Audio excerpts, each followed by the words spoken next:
Hello and welcome to Overdrive. We already showed you the Mahindra Vision T and the Vision SXT. Now let's take at the Vision S. This is a rather interesting product because it may not look like it, but it's actually sub 4 meter, which means it's going to target vehicles like the Venue. But the details look so good, you might even consider it over a Creta. Will you? Let's take a look. Let's take a look at what makes this car so special. So this is of course a concept that Mahindra has just shown on the occasion of the Independence Day. 15th of August, we are here shooting these, and this is one of the 4 concepts that they have shown. Just a quick refresher, what you see behind is another sub 4 meter vehicle that is going to be the Vision X, and then we saw the Vision T and the Vision SXT, which show the future Thar. So this is going to be like a mini Scorpio or a new Bolero Neo, whatever it may be. But this, does it look like sub 4 meter to you? Because Velu-san, who you can see there giving an interview, he clearly mentioned that just because it's a 4 meter, it doesn't need to feel like economy class, right? It needs to feel first class. So what they've done is, you can see that they have pushed the wheels all the way to the corners to give you excellent cabin space. That is what they're doing. So it may not look like a production ready vehicle already, but I'm telling you, the elements are such that they will be able to put it into production very soon. In fact, we've seen a lot of spy shots of this vehicle already, and that vehicle will hit the market real soon. So, like I said, wheels pushed to all the 4 corners. You get these beautiful angled or squared off wheel arches. You also see no step written on that one. That design element I've seen somewhere else. Remind me where there's a little dimple on that wheel arch there. You'll see it here as well, and again, no step written. And it's got a mini Defender or a Defender 110 kind of vibe to it, in terms of the proportions. The proportions look gorgeous. If it's a sub 4 meter and they are getting these kind of proportions, I mean, hats off to the design team for being able to do that. So we see some of the accessorized elements right there, something similar to what we saw on the Vision T as well. You see that right there. So something similar that they have done, and they have also put the spare wheel on the tailgate itself. And I think this is somewhere where the tailgate opening will come out, and they've put that spare wheel there so that it nicely differentiates itself from the rest of the crossovers. But the bodywork, the lines, the paint, all of that is designed such that it doesn't look utilitarian. So when I say Bolero Neo, some of you might say, Bolero Neo, no, it looks a bit utilitarian to me. It doesn't really look that classy. This may not give you those vibes. This just looks stunning, doesn't it? Now, in terms of the rear lighting elements, we see the 2 vertical elements right here and the nice pixelated element right here. Hope they are able to put that onto the production vehicle as well. It will look quite nice. We've seen Hyundai do that with the Ioniq 5, so maybe these guys can do it too. Then we see these ice cube kind of tail lights, ice cube design philosophy. Again, we've seen it with the Koreans, we've seen it with Kia, and that has worked really well for them, and that has been incorporated out here quite well. Then you see the massive skid plate, and the rear overhangs are really tiny. That is how they're maximizing that space in that sub 4 meter segment, and the overhangs being so small, it gives this vehicle some really good approach and departure angles, right? Even in the front, the overhangs are really small. So that's that, and even these little bars there with the vertical lighting elements and that high stop lamp there, it all gives it, all these vertical elements give this vehicle a size, a vertical size perception that makes it look a lot taller than what it is. And you want that imposing stance, especially in that sub 4 meter segment. You want it to look imposing, right? And then we see the flush door handles. Again, a typical Mahindra trait. And look at the lines, look at the interplay of the vertical and the horizontal lines, all of it coming together so well.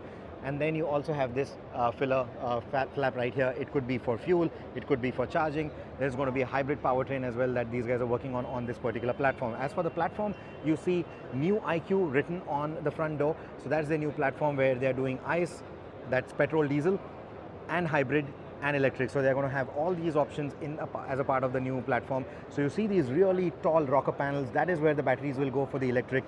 I'm guessing if they do electric, now this is a sub 4 meter, it's a price conscious space, so I'm not sure if they'll do electric all-wheel drive, but because they are harping so much about this being a hardcore core SUV, right? They're calling it the core SUVs.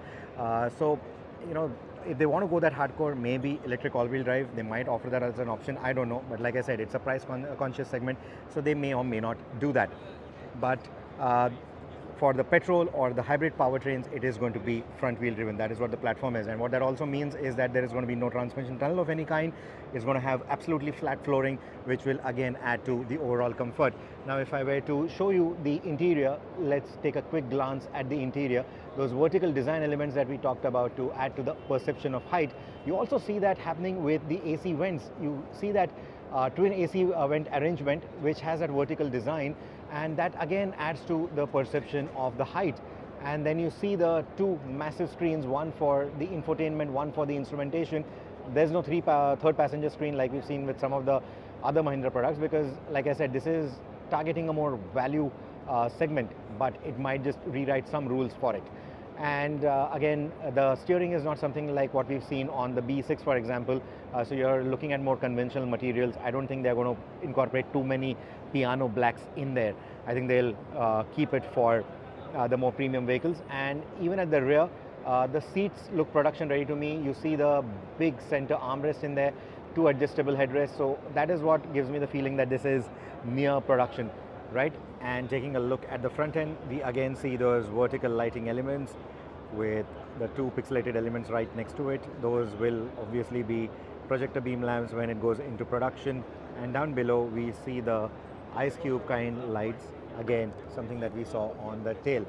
So the illuminated grille, that could be exclusive to the electric. They may or may not do it, I'm not sure, but that will definitely have chrome options, at least in the lower end trims. That I'm very sure of. This is again a design element that we've seen previously as well. So all of that coming through quite nicely. The front end of the car looks quite nice, and those vertical elements again help establish the imposing stance, that height for the vehicle. Like, just to give you a perspective, this is a sub-4-meter vehicle, and so is this. Just look at how this looks like a hatchback on stilts.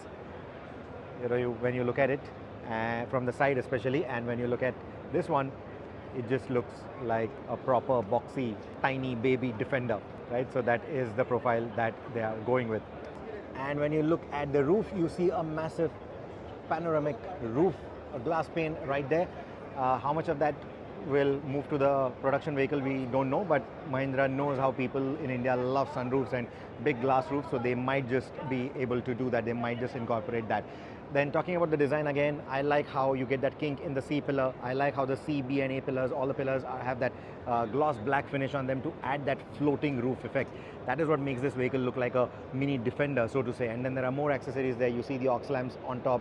You also see those cables down there to work against the bushes and all that, to just establish that this is a hardcore SUV.